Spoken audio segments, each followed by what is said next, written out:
Hello guys, welcome to Ask Raghulan.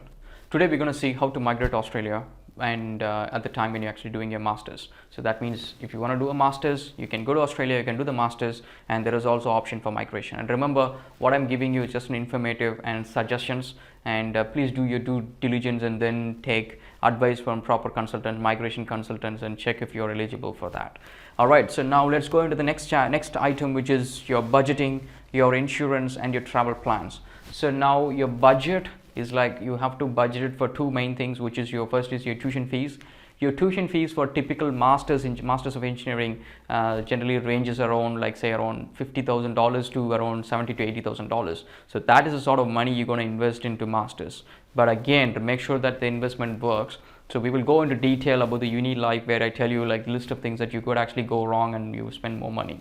So you could save those ones. So first thing is your tuition fees. So you plan for your tuition fees. Obviously, you may go for a student loan, and if you're going for a student loan, you have to have your tuition fees plus your 2 years of your living expense. The living expense generally they will give you some sort of a number.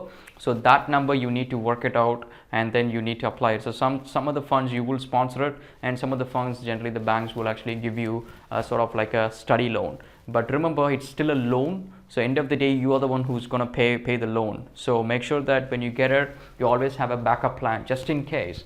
If you're not able to finish the entire process, and if you have to come back to India for some personal reasons, let's say you have to take care of your relatives, someone who's sick, or some personal emergencies, or some any other problems that you might have. If you drop your studies and if you come back, your loan is not going to get dropped. The loan will still be there. Whatever the amount that you have spent, that is a loan that you need to pay back. And so make sure that you have a backup plan just in case if something doesn't fall in place. You have to have a plan to pay it back. So just keep it in mind. And so that's your budgeting. Your budgeting should include your tuition fees, your living expenses, even though you're going to do some part-time to make it out. But remember, you should always have it. They will check it before they issue the visa. They will check whether you have the insurance, the cost of living covered in your loan amount or something. And then your travel, you need to have your visa. You need to apply for a visa. Visa is not expensive. I think it's around $400 to $500 or something like that. And your visas generally come from between 1 to 5 years, depending on your length of your course.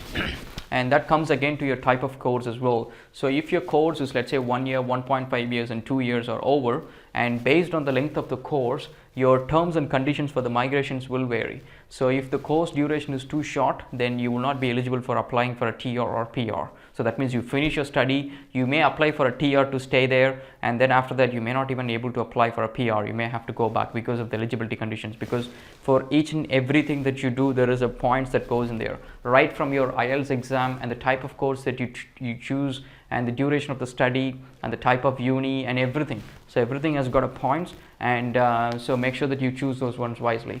And your travel visa, so your travel visa will come under student visa, and so it's just a study visa. It allows you to work 20 hours a week, and these things might change, guys. So what I'm saying is just from what the research I've done, and so these things, just go and check it and get it clarified with your travel consultant or IDP or whomever you're dealing with. And so next is your study material. Your study materials sometimes get really expensive, because if you're buying engineering books, most of the guys are Western authors, and these things get really expensive. And some of the books might be around say $800, $2,000 and more.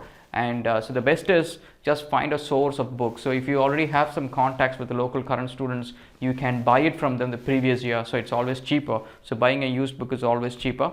And there is also other things, it's like say abcbooks.com and things like that, where you can go and find cheaper books. Even Amazon, you can find some cheaper books of the same version, probably the previous edition and things like that. And remember, the university will provide references of all the books that you need to finish off the course. Remember, this is not just for studying. When you do an exam, when you write an exam, you need to take the correct books. So you cannot take some other book and you can go into the hall. So because the exams are actually open book exams, so that means they give you the book to write the exams. And remember, this is not as you think. It's not just copying, because every question that you answer, there is not going to be some problem and then you solve it and you get an answer like how we do it in India. So it's not going to be in that fashion. So it's like the problems is not going to be like say one answer, it could be any answer. It's going to be more open-ended, so you have to understand the subject to answer any questions. So the book is going to be useless if you don't understand what you're doing in that subject. So if you have not attended the classes and stuff, the books is going to be useless. Anyway,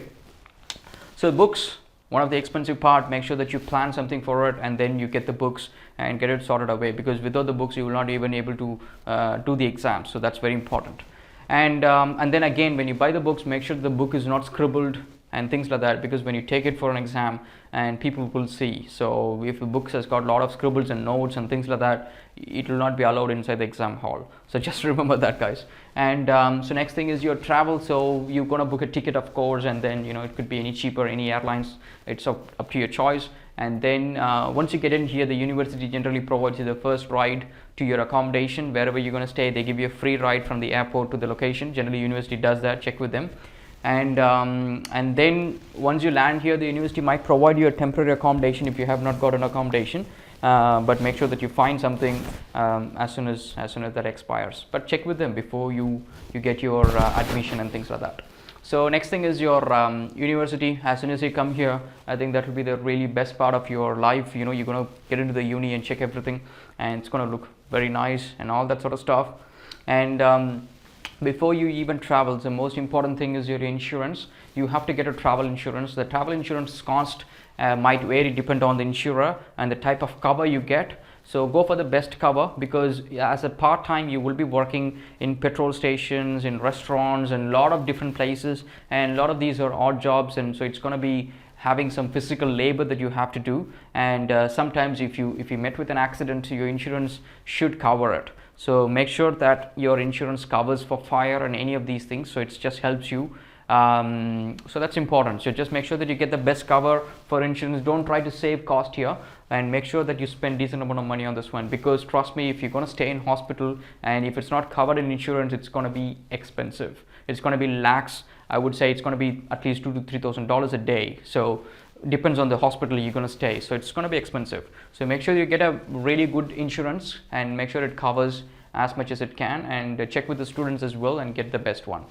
And so then you go to your Uni Life. Uni Life is going to be so at least you will have 2 to 3 days of days you go to uni, and sometimes you will have classes in the morning, sometimes in the evening, sometimes in the afternoon. It depends on what time it's scheduled and things like that. So it's not like back home in your country where you go to uni every day from Monday to Friday 9 to 5. It's not like that. So it's going to be generally around 2 to 3 4 days or something like that. So there will be other days, at least 3 or 4 days you will be available to do some part-time work. So you utilize that to fulfill your 20 hours of part-time. So it's not compulsory that you need to work, but if you want to repay some loan or some expenses, it's best to do some part-time. But remember, don't try and work too hard on your part-time to pay off the loan, because end of the day, a lot of students tend to do that, and then they miss out on studying part of it. And then if you fail on one of these exams, if you want to retake that particular subject, it's not you pay the exam fees and you go and sit in the exam again. You have to do the entire subject again. So to give you an idea, one subject might be around $6,000 to $8,000, and that is your semester that you have to do. So now you have to wait for another 3-4 months, and then you have to sit down and do the exam, and then you, on top of it, you pay the extra cost of $6,000 to $8,000. So remember, that is an expensive thing. So you don't want to fail in your exams. And there will be assignments as well. So make sure that you do give due diligence and make sure that you clear your assignments, because there is some contribution of marks from your assignment internals and stuff. And then stay closer to the uni to make sure that you are not too stressed about traveling before every day to the uni and doing works and things like that. And so this is the study part of it. And so let's get into a bit more into the other sections of it. And thanks for watching, guys. If you like the video, subscribe to the channel. We'll talk about a bit more in the upcoming videos. Thank you so much.